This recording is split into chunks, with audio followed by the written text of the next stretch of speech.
Okay, so I'm gonna be reading off more often than sometimes by Koyczan.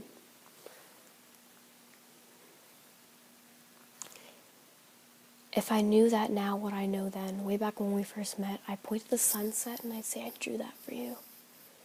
Every now and then you can catch it wrinkling in the rain. Say I can talk a good game from the stage, but if you want to engage in romantic things said when we're messing up the bed, the best I can give you is, oh my god, we're totally humping. Regardless, there's something beautiful about stating the obvious. All of us do it in the moments when we can't believe it. We have to say it. It's like pinching yourself to make sure you're awake. Take, for example, something as simple as touching someone. We so often say you're so soft. And the last person to touch them may have said it for the 28th time, but today I'm number 29. And I'm not saying it for her benefit, I'm saying it for mine. Because there's almost 7 billion people in the world, half of which are men. And when the number of them is 3.5 billion, it's pretty fucking cool that I was number 29. And once upon a time, I was first in line for a girl with freckles and strawberry blonde hair.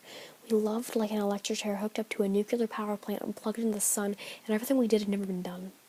And I woke up the next morning and I smiled to the world and I said, I was number 1. I think of her more often than sometimes. And if she hears this, I want her to know that our first kiss tasted like pepper. I met her on June 27th. That year, it was Yellowknife's first day of continual light, and despite the sun not setting that night, we went each other home alone. Even though our parents told us to be home before dark. We could have stayed out for weeks, could have watched the sun leaks like liquid over the horizon, casting shadows over all the right places of a bargain bin where love was 75% off, and we're collectively 25 cents from forever. There are times in the north when the sun never sets, and it gets confusing when we ask ourselves questions like, is it too late or too early? More often than sometimes we didn't care. We lived like 2 games of solitaire waiting to be played by one another. Her mother once asked me, do you love her? And I said, if there were 1 million teachers breathing down my neck telling me that the answer is no, I'd say yes.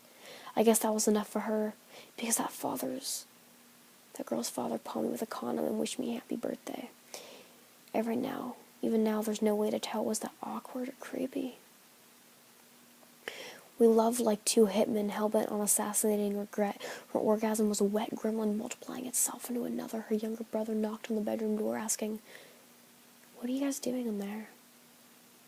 And somewhere in the middle, the awesome and all of it in between, we replied in unison, studying. And we were. I wrote notes on her skin in flesh-toned permanent ink that would sink in and sit inside as I tried to underline the important parts of her. Belly button, birthmark, collarbone. And I wrote notes explaining that hers felt like silk stretched over stone. I told her, you're so soft. She smiled and said, duh. Followed by my belly button is not an erogenous zone, and I said, I hate that word. She said, which one? And I said, erogenous. I told her there's beauty in the obvious, and your belly button is where you started. It's where cells divided and grew into you, so let me do what students do best. You can test me later, but right now let me study. She said, you're lucky this is a take-home test, boy. I highlighted and double underlined. Lips.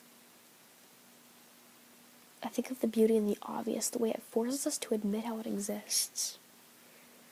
The way it insists on being pointed out like a bloody nose, or every time it snows, there's always someone around to say, it's snowing.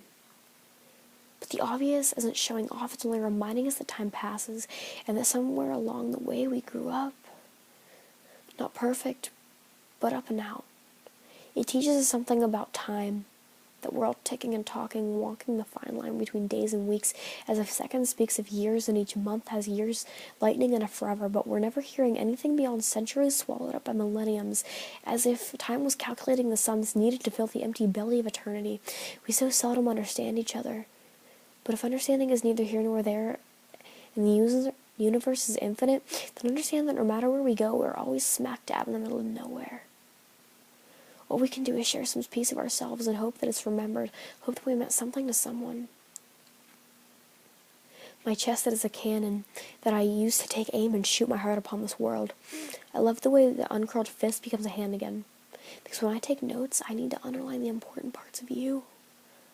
Happy, sad, lovely. Ballistic battle cry like a disaster, the lipstick earthquaking, taking out the monuments of all my hollow yesterdays. We'll always have the obvious that reminds us who we are and where we are. It lives like a heart shaped like a jar that we hand to others and ask, can you open this for me? We always get the same answer, not without breaking it. More often than sometimes, I say go for it. Thank you for watching.